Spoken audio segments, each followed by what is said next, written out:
Hello, my name is Crystal Petry, and you are watching another episode of the Crystal Petry Podcast, Season 4. If you've ever felt mentally overwhelmed, emotionally drained, or physically exhausted, this podcast is for you. We're unpacking emotional intelligence, holistic well-being, and the habits that help you quiet the noise and show up fully in your life.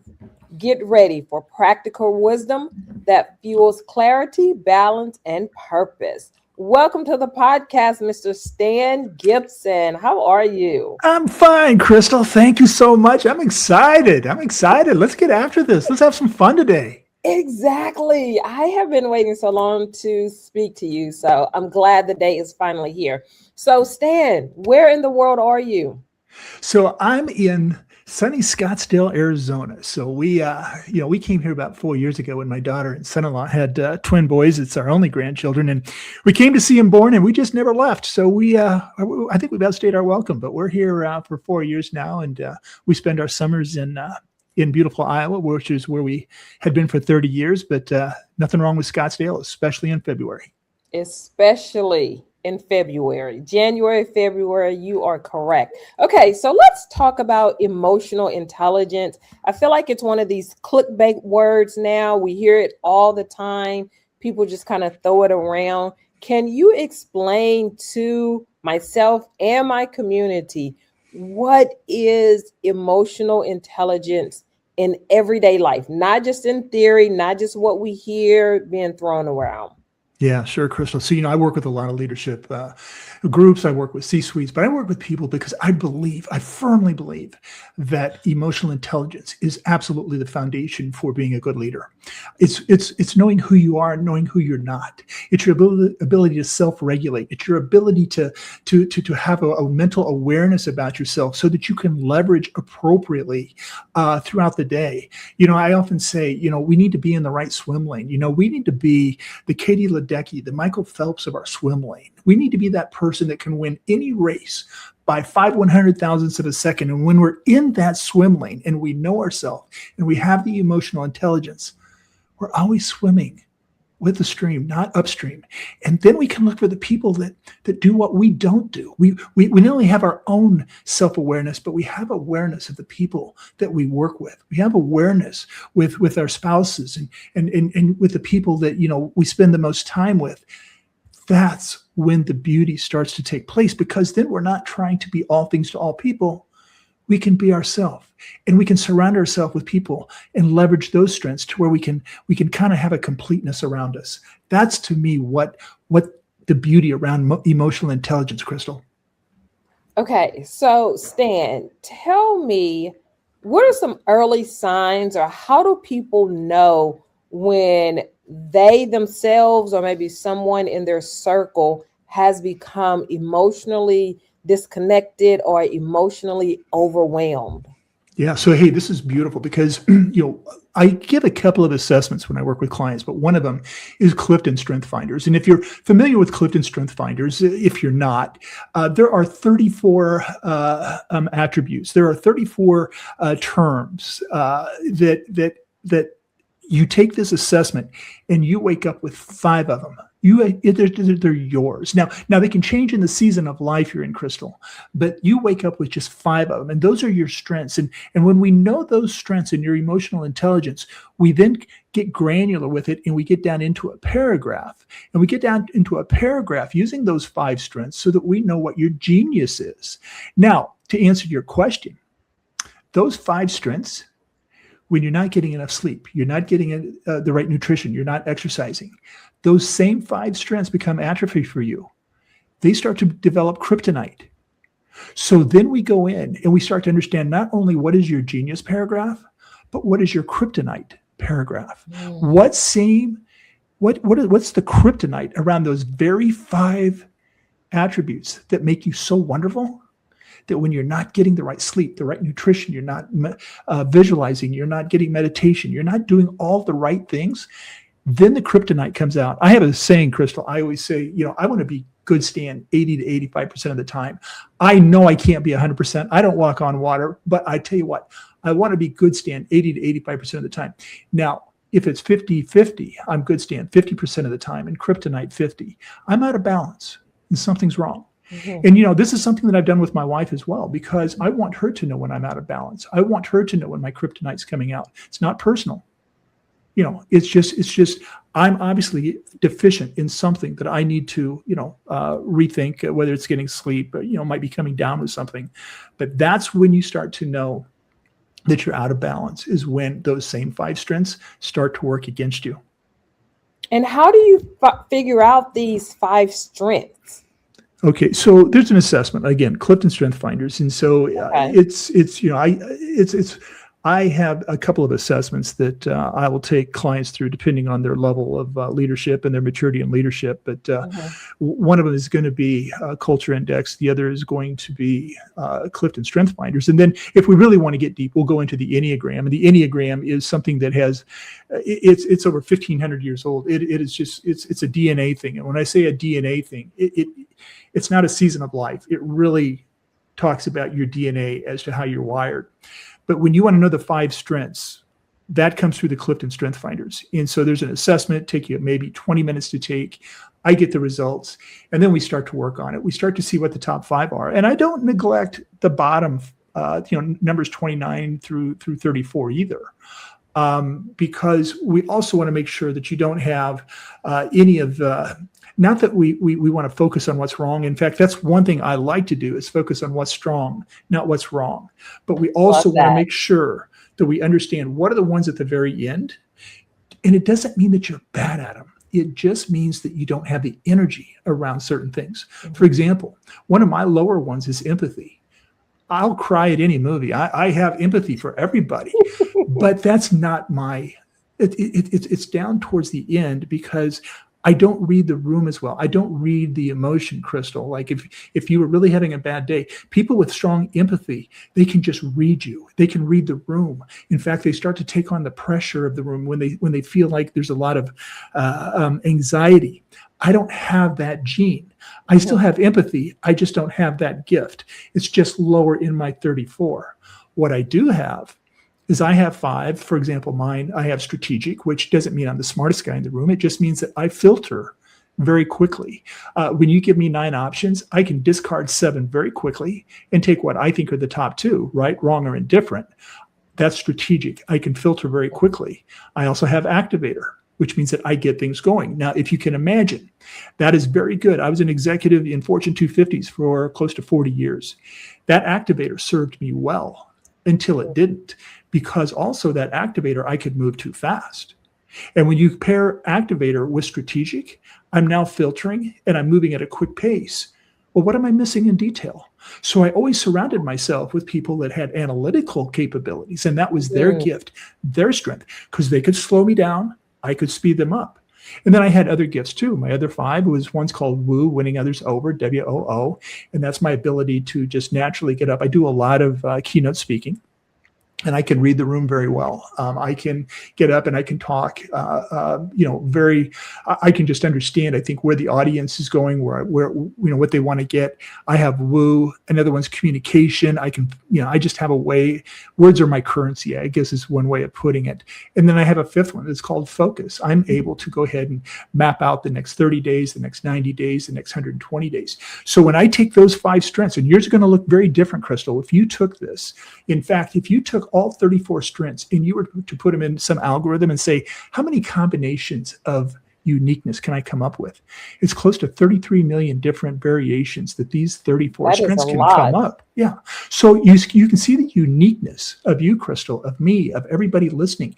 You're very unique, and we want to focus on what's strong, not what's wrong. And when I not only give this to leaders, but we go in and work with teams, then the magic starts to happen, because now everybody's getting a taste of everybody's genius. Everybody's getting a taste of everybody's kryptonite. Now, all of a sudden, you're starting to see authenticity, and you're starting to see trust. When you have authenticity, trust starts to develop. And when you know that that kryptonite's coming out, you don't take it personal, because we also work on conflict resolution and understanding when conflict can appear, because there are certain strengths in these 34 strengths. Now, before you continue, I want to lean in on that. When someone's kryptonite is coming out, How can people learn to respond instead of react in those situations when your emotions are running high and your kryptonite is showing? Yeah, well, I'll give you a good example. I'll give you one with my wife. Sometimes, again, I'll just go with the activator. Mhm. She can call out my activator. She can say, are we moving at too quick of a pace? Is your activator overly engaged right now? She has development, which means she loves to help people. And so sometimes she can take that to a very, almost to a, she's bound and determined to help somebody whether they want it or not. But, I can call out developer. She can call out activator. We can, in the workplace, once we have those, I could just say, Crystal, everything okay?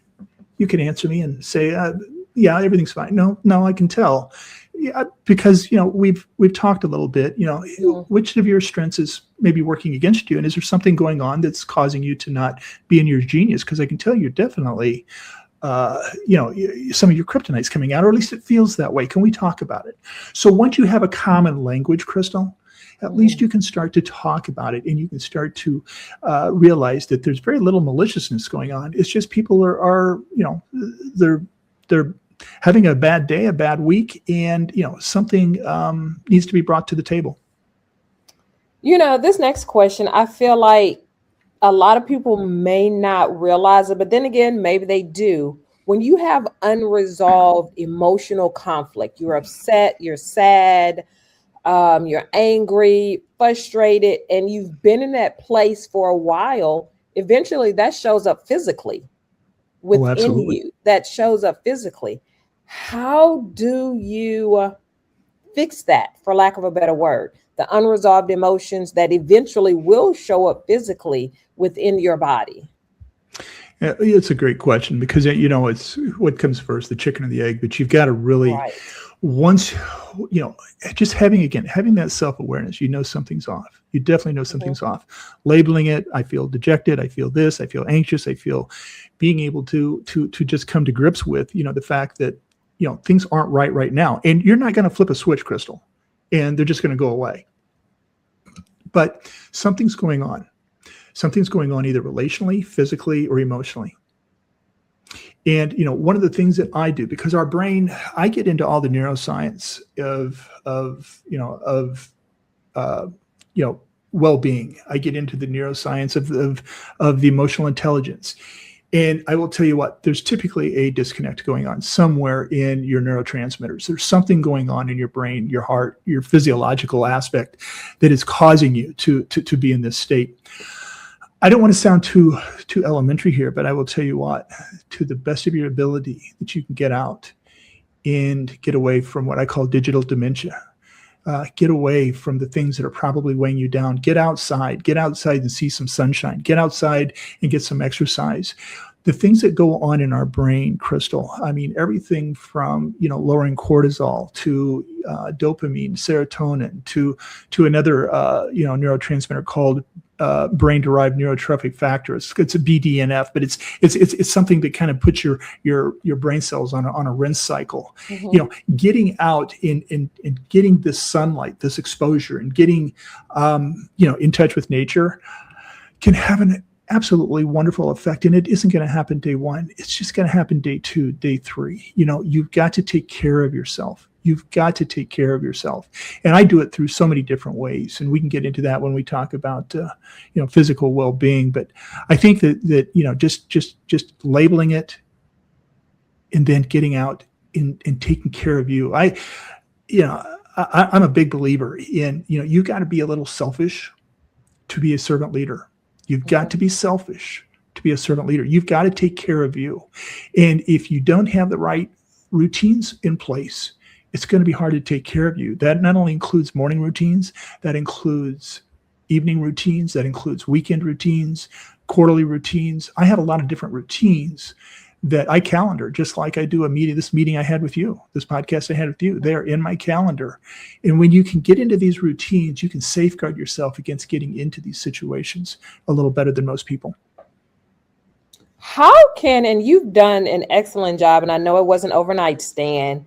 How can people start practicing and working on naming the emotions that they are feeling, naming the emotions that they are dealing with.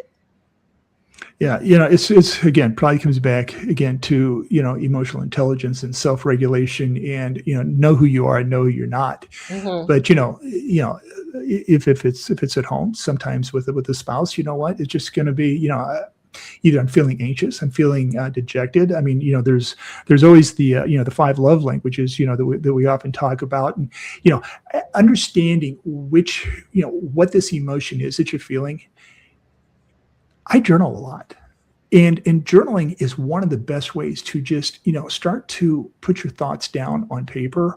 I use a device called the Remarkable, which is it's a tablet, but it feels just like a tablet, and it writes just like a real pencil or pen. But I journal every day, and I journal those emotions. Mm-hmm. And I journal my physical health because I track a lot of different metrics. I journal my gratitude, how I'm feeling about gratitude, what I'm thankful for. I start to then say, how am I feeling? What are the emotions that, I'm carrying right now? And sometimes, we can go through imposter syndrome. Sometimes we can start to go through a lot of different things. But when we start to write them down, there's a difference in writing them down, Crystal, than there is in typing them, because you're now slowing the brain down mm-hmm. long enough to go ahead and write and then process and then think. And so, that's what I do is between meditation and between journaling. Those are 2 ways that I slow the brain down long enough to start to process emotion. All right. Let's talk about mental clarity and mental well-being. First, Stan, explain to us what is mental clarity. And then the second part of that question is, why is it so hard to maintain mental clarity in constant noise? You have your cell phones and email and social media and TV and radio. I mean, you can't get away from it, it seems like. Yeah, well, I mentioned, digital dementia, yes. And it's a real term, and it's something that, when you are in overload, your brain starts to shut down, and you start to lose focus. You start to have memory issues. Your hippocampus starts to actually shut down, which is where memories and imagination take place. And so, you really, have to be very careful. The thing about the brain weighs just about 2 to 2.5% of your total body weight, mm-hmm. but it consumes over 25% of your energy. So when you think about that, something that's small, and when I say it consumes 25% of your energy, Zoom, for example, when we're looking at ourselves on a screen and we're seeing a screen, that 25% goes up to 30, 40, 50%. Now think about this. You're working for 8 hours a day, but you're on Zoom the most of the day. You're not working an 8-hour day. You're working a 16-hour day. And so this, and one thing I would tell, the listeners too, is when you're looking at yourself on a screen, you're kind of looking for your imperfections and, hey, how's my hair today? All of a sudden you start to focus and you get a deeper focus. And so I always try to take, my own visual off of the mm-hmm. screen. I would rather have a eye-to-eye contact, although I'm still getting that penetration of the brain. I'm still using 25 to 30 to 40% of my brain cells just because we're on Zoom. Mm-hmm. So you got to take a lot of rest throughout the day. You've got to get some clarity. And when you ask for what is clarity, it's that ability to be at peace with yourself. It's that ability to actually, there's a part of the brain that craves boredom. Mm-hmm. And how many times, I was at the gym this morning, looking around, everybody's on their phone. They're working out. They're on their phone. Probably they got in their car. They went home. They're still looking at their phone. They're scrolling. I'll tell you what, people, the thing that amazes me most is that marketers understand us better than we understand ourselves. They have the algorithms down. They know how to keep us on the phone. They know how to get us to doom scroll. They know. It's amazing. You know what? You go onto Google and you say, hey, you know what? I really want to take a look at those earphones. I like those earphones. And all of a sudden you go over to Facebook. Hey, there's a picture of right those. There. They're right there. Isn't that amazing how that works? Yes. And so I tell you what, I don't want to say the world's out to get us, but I tell you what, everybody's trying to sell something. And so, they understand us better than we understand ourselves. So that ability to be able to leave the phone, behind, take a walk, and you want to reach for it. It's just Pavlov's dog. We just we hear a ding and we want to go and consume. And so I don't do it as well as I would like to, but I really try to have a digital free day on Saturday. And I think everybody should have a Sabbath. But to the most that you can do it, to really kind of be digital free is really freeing of the mind. And it does. It allows the brain to kind of refocus and be able to kind of jump into the week ahead. But there are a lot of hacks and a lot of ways to do that. Just even as simple as just putting your do not disturb on your phone. Yes. During certain times of the day. And you say, well, what if somebody calls? Well, I'll tell you what, there's features on the phone. If Crystal wanted to get a hold of me, I could put in my phone, let Crystal get a hold of me. Right. So we can do things. We just choose not to. Mm-hmm. And so there are multiple ways to start to tame the digital world around us and to start to control it versus letting it control us. How does mental rest, mental clarity help you become a better decision maker?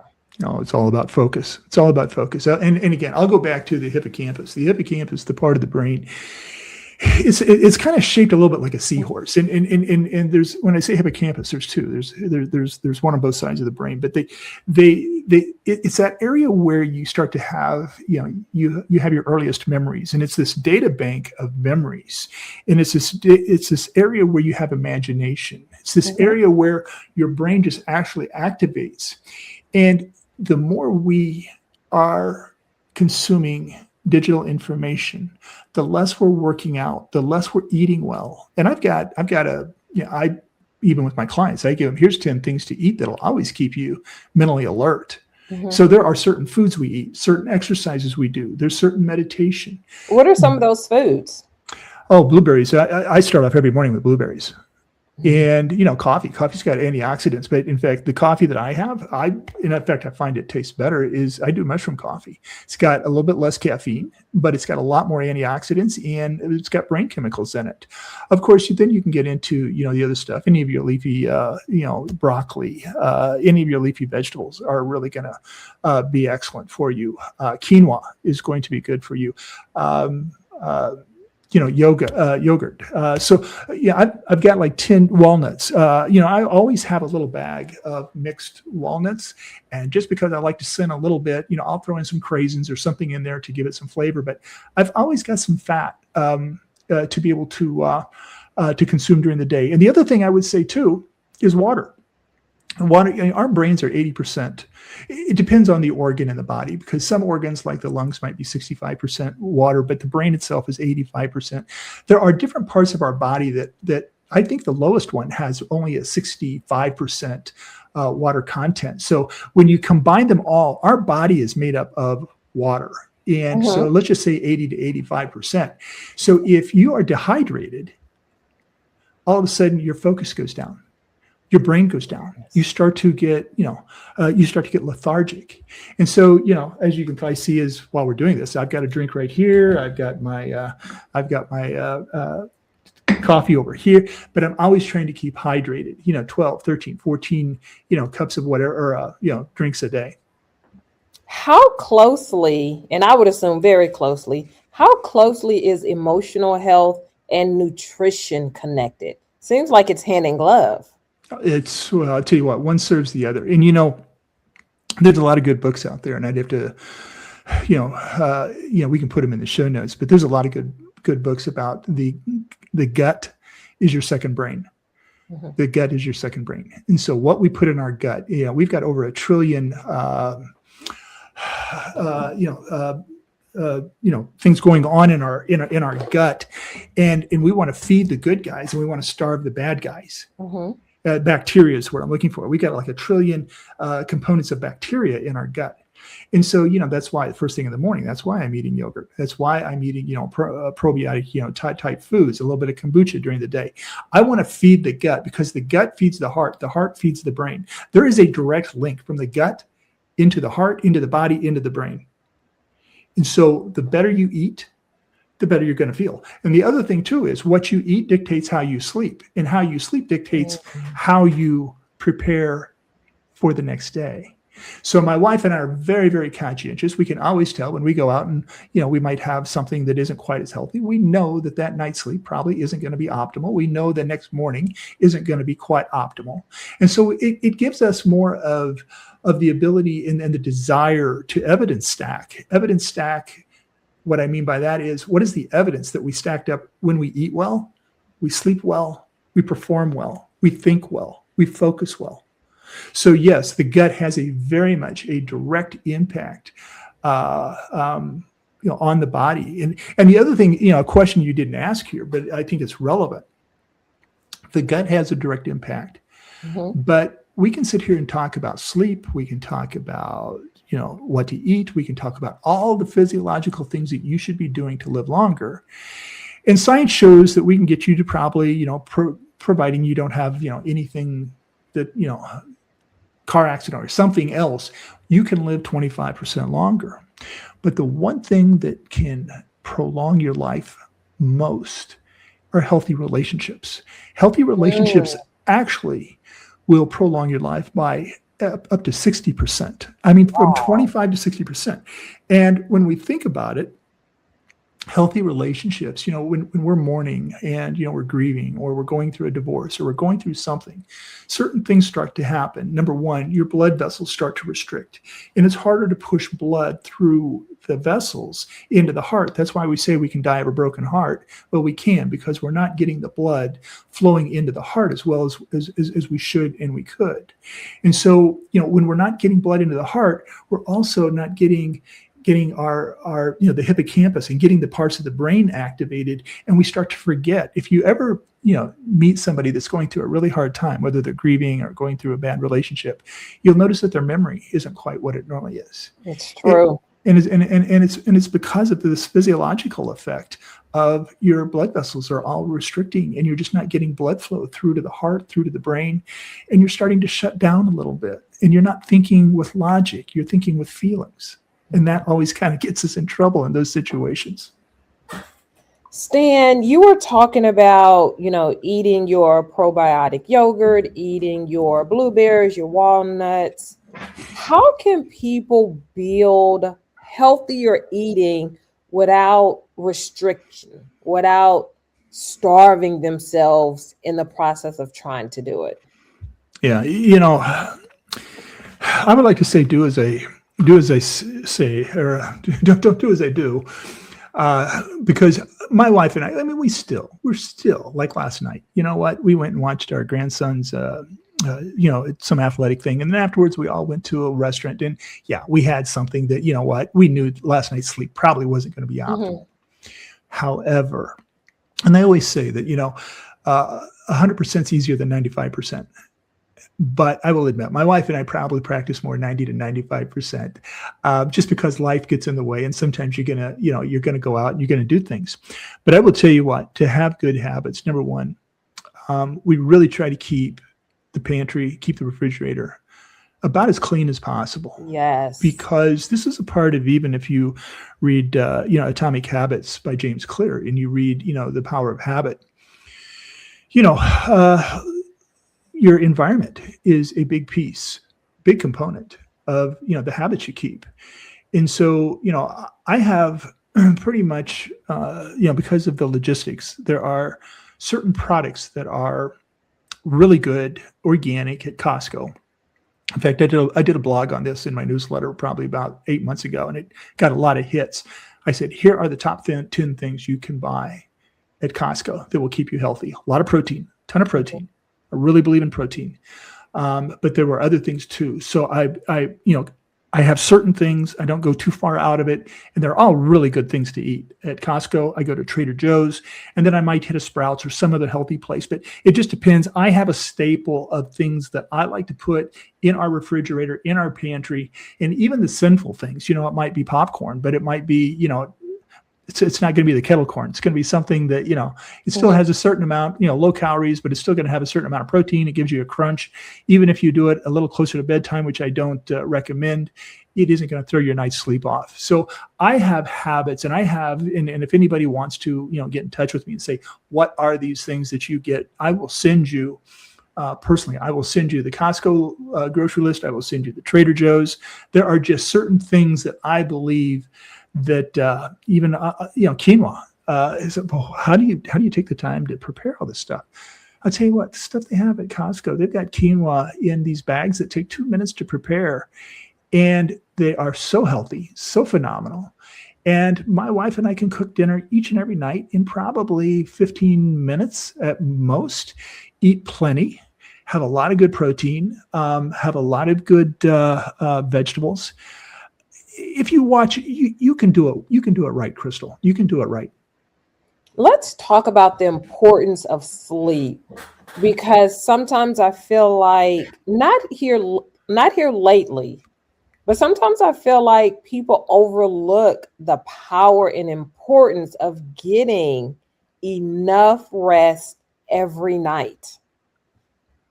Well, sleep, I've talked about emotional intelligence being the foundation for leadership, but I will tell you what, as far as your body, the sleep is the foundation, because if you don't sleep well and you don't feel well, you're not going to go feel like exercising. You're not going to feel like eating the right things. We make over 35,000 decisions a day, Crystal. Which is so many. Yeah. And so, you know what, when we're not getting good enough sleep, well, those 35,000 decisions compress. And typically, we probably have maxed out by 2:00 in the afternoon, and then we start binge watching, binge eating, and binging everything else. So sleep is absolutely critical. And sleep starts the day before. And, the simplest one that I always talk to people about is 10-3-2-1. And the 10 is no caffeine, 10 hours, before your bedtime. So if you go to bed at 9 o'clock, 11 o'clock in the morning should be your last cup of coffee.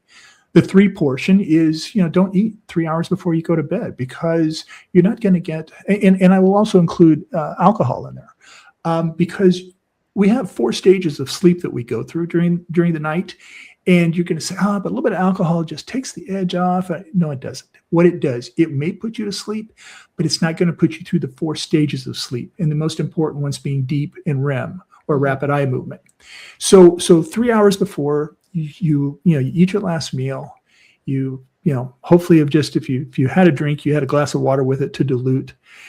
2 hours before, is typically, shut down the work. We don't need to be working at all hours of the evening.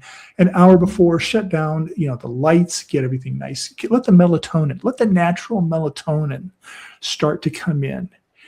And then, you prepare for sleep. But there are so many other things. And I wrote a lot of blogs on sleep. Mm-hmm. Because even, having cool temperatures, 68, 69 degrees is optimal for a good night's sleep. Blackout curtains, everything has to be, absolutely pitch perfect black. I will even do certain things, there are like cherries or cherry juice, can be good for natural melatonin. I will tell you something that is very, very wild, but it's called grounding. Are you familiar with grounding? I'm not. Okay, so the universe is made up of a lot of really wild vibrations.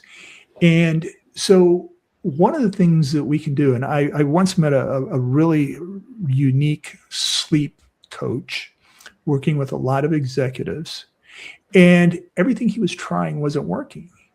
And so he started talking to them about grounding.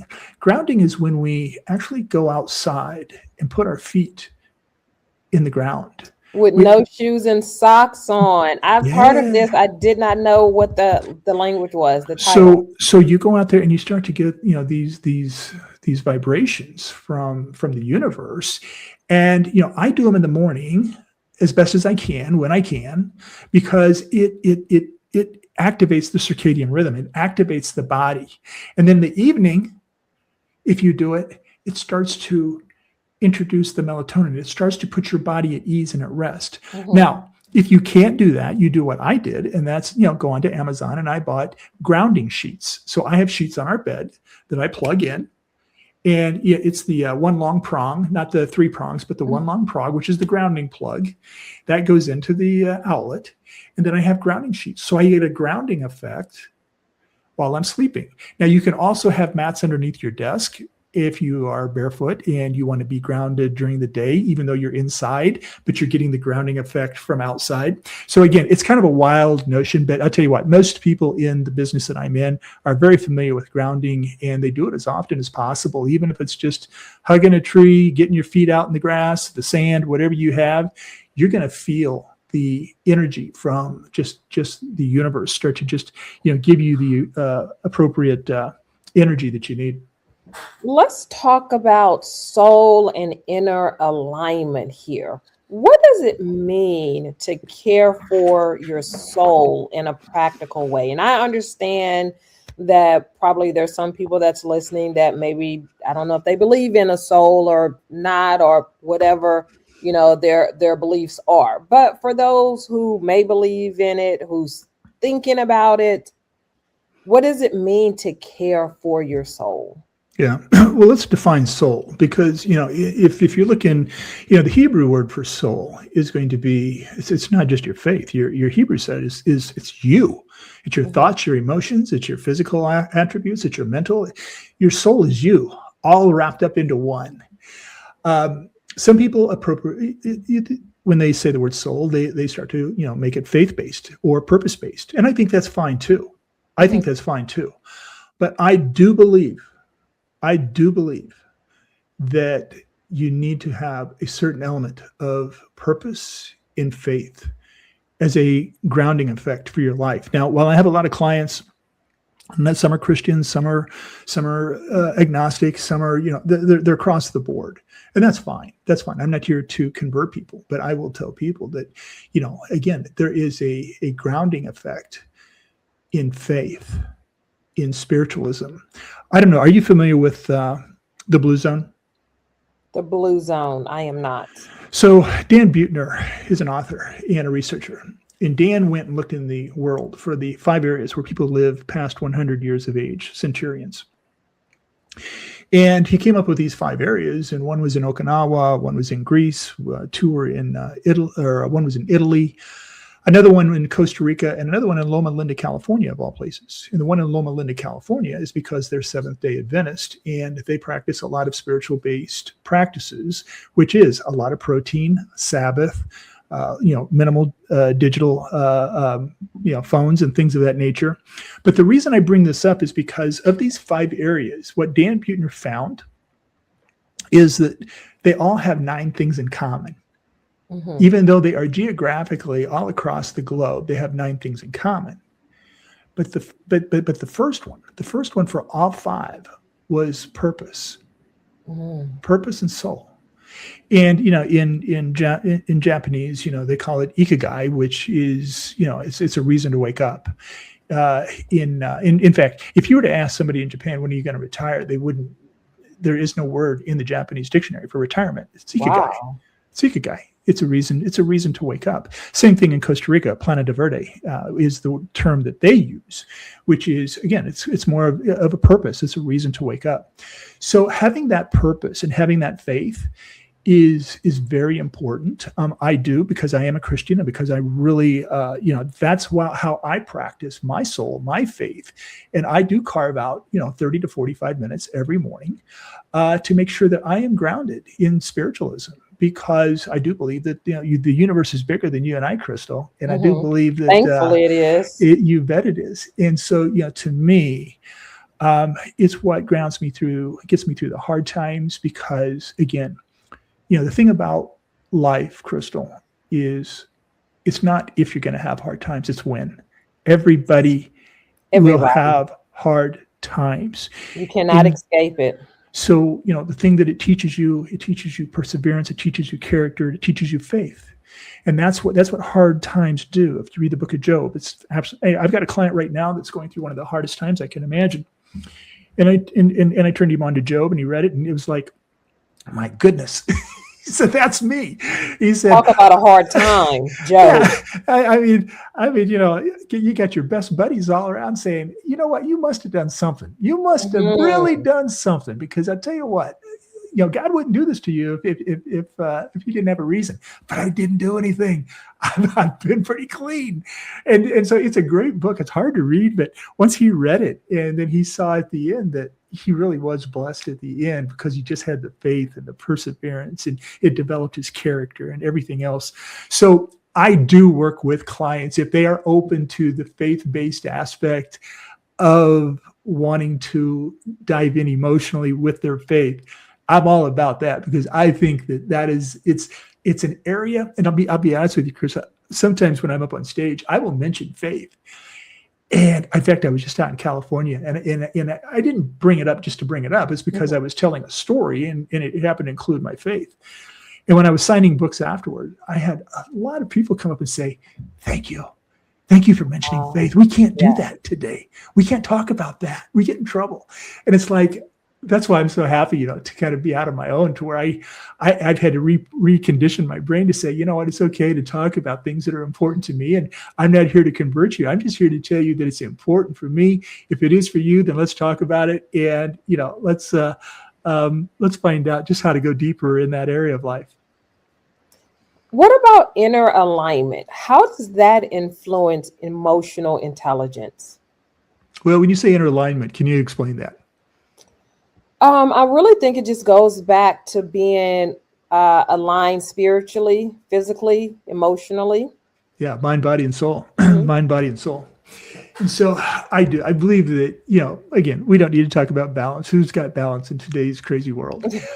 But, however, I do believe, and I'll tell you something that I'm really excited about, and I've been doing this now for quite a while. But when I work with clients, the emotional intelligence is about who we are and who we're not. I think that that's the first step. But that isn't the end of the process, Crystal. That's just the beginning. Because from there we say, okay, well, how do you want to show up? How do you want to show up? Because I will tell you what, our brain, we start taking advice all the way from age 4. Our parents start telling you, you're not that, you're not this. And we got great parents, but they all mean the best. But we start collecting information from age 4, maybe 7, and then the rest of our life, and it sits back in the amygdala, and it sits back here in the subconscious, and it becomes truth. In our minds, it becomes truth. And it isn't until we use a certain element of the brain called the reticular activating system. And this is something that helps us be able to say, let's be able to articulate what truth is and what's fact or fiction. And so we say, you know what? I don't want to show up that way anymore. I know that I have a limiting belief, and I know that that's all it is a limiting belief. I'm going to flip that. And it isn't just saying it. So when I have clients, it could be, for example, they have imposter syndrome. Where'd you get that from? We talk about it. And we say, okay, let's flip that. And we start off with a phrase of I am the type of person who, or I embrace, but I am one who believes strongly in, my ability to lead others. I don't know. I'm kind of making that up on the fly. Right. But when we start to have these affirmations, and it isn't a name it and claim it. It's a first, let's name it. I am. It's not a place to get to. It's a place we're coming from. It's a place we're being, B-E-I-N-G. We are being. When we start to come up, I have certain affirmations in mind, body, and soul, Crystal. I have probably 5 to 6 I am affirmation statements in mind, body, and soul, and career, actually. And once I have those defined, then I have to create the strategies. And the next word is therefore I. Therefore I. So then I've got specific strategies. So for example, I've been around, I've seen a lot of rotations of the sun. Yeah, I'm older, but you know what? One of mine is I am ageless. I am ageless. Okay. And I just had a birthday last week, and it was a big one. And it's happy birthday. Thank you. And it's like these things, they keep coming around a lot quicker these days. And so, to me, but I am ageless. Therefore, I. And I have 4 to 5 very specific strategies of working out, the type of works out. I do boot camp in the morning. I do yoga. I eat well. I have specific strategies around I am ageless. I've got specific strategies around the rest of my affirmation statements. And then I take it a step further than most people. I then will say 1 or 2 either pieces of scripture or quotes that I can attach to that strategy that attaches to that affirmation. Oh, wow. Okay. Now, once you've done that, becomes the real kicker. That isn't just to have it all on paper, because it takes about 10 to 12 minutes to read it all. And if I really look at it and I say, let's make a 90-day strategy out of these affirmation statements. What am I going to do from January to the end of March? Because I might want to change it April through June. Mm-hmm. But I'm going to make a 90-day affirmation. Here's what I'm going to do. Here's the strategies. Here's the quotes. And then I'm going to put it into, and I'll just hold it up. People are listening, but my phone. I will put it into my voice recorder, and I will say it. I will talk about all of them. I am one who embraces. I am. Therefore, I. Boom, boom, boom, boom, boom. All the strategies. Here's some scripture that backs it up. And every morning, like this morning, once I finished working out, found a comfortable chair, put in my earbuds, and I listened to it. And this is what's called taking it from the subconscious to the conscious. Mm-hmm. And once you start to take information from the subconscious and you choose how you want to show up, and you start to bring that into the conscious part or the prefrontal cortex, amazing things start to happen. You start to accomplish things you never thought you would. When you start to say, you know what, I'm going to call 5 prospects each and every day, and they're going to be power partners. And I'm going to build tremendous relationships with them. That's one of your strategies around maybe one of your I am. You all of a sudden, your brain just starts to take over. And so this is what I call transformation identity. And this is what I work with. This is probably the most exciting thing that I work with clients, is because it's not just a name it and claim it. You've got to do the work. You've got to then, our brains are most receptive to receiving information first thing in the morning and last thing at night. Okay. And so to do this in the morning and to do it at night, after, I will guarantee you, after 30 to 40, 60 days of listening to this, you're going to look forward to listening to it, because it's things that you really want to get done, and you're starting to evidence stack and see them getting done. You'll multiply it every year. And this can be for your relationship with your spouse. This can be for, as a parent, I want to be a better parent. Therefore, I am a strong mother or father who, acknowledges my kid's personal being. Therefore, I'm attentive at the dinner table. I'm this, I'm that, whatever it is. And then you might even have a scripture, or you might have a quote that tags back to it. So you can become a better spouse. You can become a better parent. You can become a better leader. You can become a better friend. You can become more spiritual. You can incorporate all of these into your life, mind, body, and soul, to where you start to show up with intentionality. And that was, that's why one of the name of my book was, living with intention. But that's what I believe life is. I believe life is about intentionality. So as we get ready to wrap up here, Stan, I have a couple more questions for you. Then I'll let you go, I promise. What is your intention in this space of teaching people about emotional intelligence, about teaching people about the importance of sleep and getting outside and eating well? There's no motive behind it. I love the aha. I love the aha. I had somebody call me about a month ago, and she just said, I've been at this company for 25 years. It's a large corporation. She said, I'm having a hard time even showing up each day. And she's an executive at this company. And we talked a little bit about it. And the more we talked, I said, I don't think you've got a career or a company problem. I think you've got a you problem. Mm-hmm. And I said, what are the 5 most important things in your life right now? And she listed them off. And I said, okay, where are you spending, not time, where are you spending energy for each of these 5? And it was totally inverse. I mean, her kids, being at the top of the list, well, they were getting the least of her amount of energy. Okay, well, we got to flip that around. And so now she signed up, and, I'm working with her to get clarity and intentionality in life. And so that, to me, is why I do what I do. That's why I'm in the space I do, is because just getting that thank you. I'm now starting to live with intention. I'm realizing that, career is it's not my identity. It's a place that, supports my identity. That's where I'm fortunate, Crystal. I'm in a season of life where I really, I can do this because I want to do it, not because I have to do it. And when a lot of people call me up, you know what, it might be nothing more than just a wonderful 30, 40, 60-minute conversation, and they move on. They might want to, in fact, the one thing I always tell people is, if I can't help you, one of my magic tricks is I typically know who can. I just seem to know a lot of good people in this world, and I know who can help you. And so anyway, I just love the aha moment. I love seeing people transform. So it's all about transformation. Now, my final question for you, Stan, who do you think would make a great guest on the podcast? But you have to help me get them on.